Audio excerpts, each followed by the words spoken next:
Guys, dito tayo ngayon sa dumping site ng Mababang Baybay. Tapon tayo ng basura.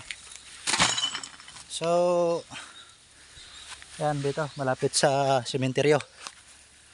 So yung nilagay natin kahapon doon na 50 pesos, walang kumuha. Nahiya siguro kasi nasa tindahan ko nilagay.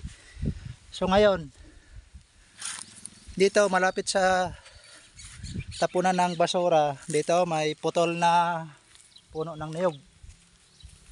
So meron dito 100. Iwan natin. Yan o. Tapos takpan na natin ng ng cellphone para di mabasa kung uulan. So ayan. Paunahan lang, paunahan. Puntahan nyo na. Huwag na kayong mahiya kasi wala naman tao dito. Kuhanin nyo na. At ako ay uuwi na guys. Bye bye.